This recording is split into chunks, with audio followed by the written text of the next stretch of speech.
Selamat datang di pembahasan kita kali ini, di mana kita akan kupas tuntas kebijakan ekonomi yang luar biasa yang dibangun oleh Rasulullah lebih dari 1400 tahun yang lalu. Oke, sebelum kita mulai lebih jauh, mari kita ajukan satu pertanyaan mendasar. Coba kita pikirkan bareng-bareng. Bisakah sebuah sistem ekonomi dari zaman dulu banget benar-benar menawarkan solusi untuk dunia kita yang super kompleks sekarang ini? Yuk, kita mulai dari fondasinya dulu, pasar, atau dalam bahasa Arab disebut as-suq. Ini adalah jantung perekonomiannya.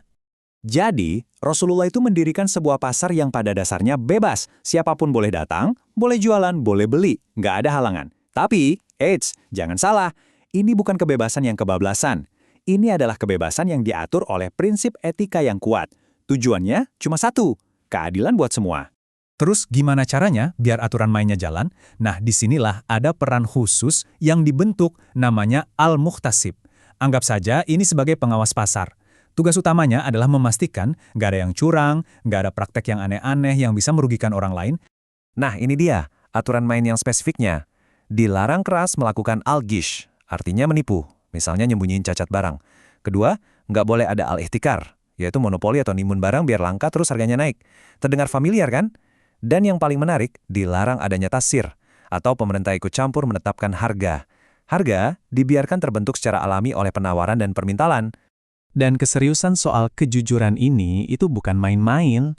Sampai ada sabda Rasulullah yang sangat tegas, barang siapa menipu, dia bukan dari golonganku.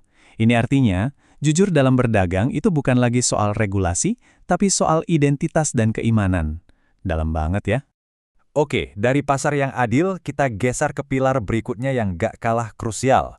Gimana cara sistem ini memberantas kemiskinan? Dan kuncinya, ini yang perlu kita garis bawahi, bukan sekedar memberi bantuan, tapi memberdayakan. Jadi, mindset shift-nya tuh di sini.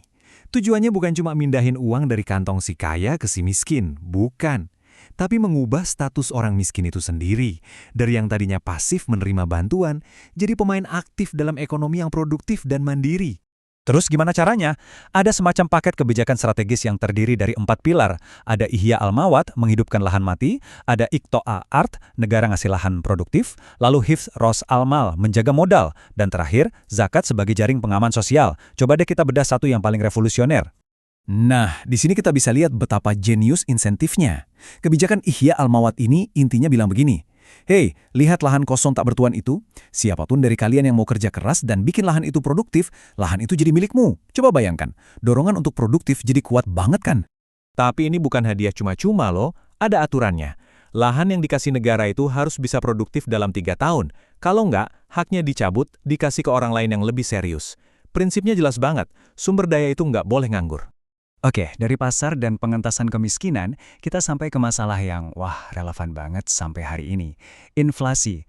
Gimana caranya sistem ini menjinakkan kenaikan harga yang terus-terusan? Dan sekali lagi, pendekatannya itu unik banget. Inflasi atau at-tadahum nggak dilawan dengan cara pemerintah menetapkan harga.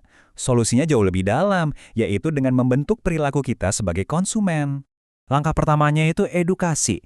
Mengajarkan orang-orang untuk bisa bedain mana yang namanya al-hajat alias kebutuhan pokok dan mana yang cuma ar-rahabat atau keinginan sesaat. Jadi fokus konsumsi kita diarahkan ke hal-hal yang emang beneran kita butuhkan. Dari situ muncullah larangan-larangan spesifik. Ada al-israf, yaitu boros untuk hal yang sebenarnya boleh, kayak makan minum. Terus ada at-tabdzir, menghamburkan uang untuk hal yang sia-sia. Tapi di sisi lain al-bukhol atau pelit juga dilarang. Dan terakhir, yang paling kekinian mungkin, at-tafakhur, konsumsi cuma buat pamer atau flexing. Tujuannya apa? Biar permintaan di pasar itu sehat dan stabil. Dan dasar dari semua ini tuh spiritual. Prinsip secukupnya atau moderasi itu datangnya langsung dari Al-Quran. Yang artinya, makan dan minumlah, tapi jangan berlebihan. Sungguh, dia tidak suka orang yang berlebihan. Ini ngasih landasan moral yang kuat, jadi bukan sekedar aturan pemerintah, tapi kesadaran dari dalam diri. Oke, setelah kita bahas 3 pilar tadi, pasar, pengentasan kemiskinan, dan inflasi, apa ya benang merah yang bisa kita tarik dari semua ini? Kalau kita rangkum, filosofi intinya ada 4. Pertama, pasar yang bebas, tapi tetap beretika. Kedua, pemberdayaan, bukan menciptakan ketergantungan.